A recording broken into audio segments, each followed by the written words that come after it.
Rampizni qilib yamizlarmi? Lapong bilan tengib mana qilib yapaqsira. Hamma millat toza o'xshitib qilib yalaylar. Toza mözillar tuqqanlar bugun ochiq xumarimizni bir chiqib baqayningmi? Lapong uytosh bir gap, tengini qilish yana bir gapchimi? Shunga yarim yatili ko'ra qolmay oxirgacha bir ko'rib chiqsizlar. Bichini lapong uniga 5 chini suv qo'yamiz. Aka bir qo'shiq tuz solamiz, tuz tetimiz lapong izil ketadi jumum. Andi o't qo'yib titat qolmasi uchun to'xtamay ilashtiramiz. Andi mashina holatga keldi. 10 minutlar ilashtirini azilish qasim ta'mir xil pishmagandek betdan boqoldi uchun. Am buni ayrim bir quruq talanga to'kib so'xyada sovutamiz. Shu odatda 2 soatlarda uyida yurak berib ustan xush qilaversak tengindimi chaqa uyida deydi-ku.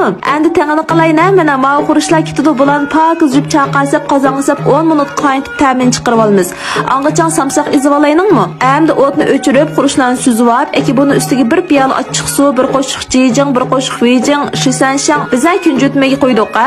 Eki 2 qoshiq oq shakar qo'yib Am tayyorlab olgan samsig'imizni solamiz mana. Endi 2 qoshiq shonchu qo'yib ilashtiravasaklar tang tayyor bo'ldi deya gap. Lapimni uyib tayyor bo'ldi. Mana lazan qilolmayman deydiganlarga yana bas kota lazug'i, lazuni, oq kunjut, xasingmi, ochiq suv, sumay, tuz, mushlansab ilashtirib olgandagi ustiga chuchiga mayda quysoqlar tayyor bo'ldi mana. Am qirib yesakmi, to'rab yesakmi, o'zimiz qisini yaxshi ko'rsak shu xil shaklda to'rab yesak bo'ldi. Qarishlar men titrab turibdi laping degan. Am ustiga lazanni sap tanglarni qo'yib yesak bozorlarnikidan o'xshagan laping tayyor bo'lib ketadi. Mana talaniki nimista tutdi, uyda qilib